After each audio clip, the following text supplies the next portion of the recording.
Hi my family. இன்றைக்கி நம்ம என்ன பார்க்க போகிறோன்னா சிவராத்திரி ஸ்பெஷலான தம்பிட்டு எப்படி செய்கிறதுன்னு பார்க்கலாம். அதுக்கு என்னென்ன தேவைன்னா அரிசி நம்ம பொன்னிறமாக வறுத்துக்கணும். 2 கப்பு நான் அரிசி எடுத்துருக்கேன். அது கோல்டன் ஃப்ரை வர வரைக்கும் வறுத்து தனியாக நீங்கள் எடுத்து வச்சுக்கலாம். அதுக்கப்புறம் அரிசியை நல்லா பொன்னிறமாக வறுத்து எடுத்துக்கோங்க. கொஞ்சம் கடாயில் போட்டு நான் வறுத்து எடுத்துட்டுருக்கிறேன். பாருங்கள், அரிசி வெடிக்கிற சவுண்ட் கேட்கணும்.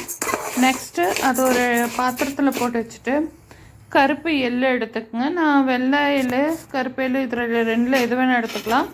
எனக்கு கருப்பு எள்ளு தான் கிடச்சி அதை எடுத்து பொன்னிறமாக வறுத்து ஒரு தனியாக எடுத்து வச்சுக்கோங்க. அதுக்கப்புறம் கடலக்கொட்டை அது நல்லா நம்ம ஃப்ரை பண்ணி தோலெல்லாம் எடுத்து வச்சுக்கோங்க ஃப்ரெண்ட்ஸ். நான் பாருங்கள் பொன்னிறமாக வறுத்து அது கருக விடாதீங்க. கருகாமல் பார்த்துட்டு ஃப்ளேமில் வச்சு வறுத்துக்குங்க. அதுக்கப்புறம் அதுக்கு 2 கப், 1 கப்பு அரிசிக்கு 2 கப்பு வெல்லம் எடுத்துருக்கிறேன்.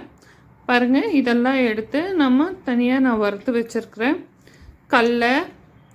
கடலக்கொட்டை, எள்ளு, அரிசி வறுத்து எடுத்து வச்சுருக்கேன். நெக்ஸ்ட்டு ஒரு கடாயில் 1 கப்பு வெல்லம் போட்டு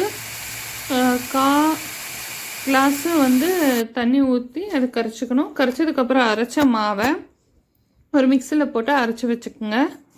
அரைச்சதுக்கப்புறம் சூடாக இருக்கிலே அந்த பாகில் போட்டு மிக்ஸ் பண்ணி, பாகில் போடுறத நான் உங்களுக்கு காட்டல.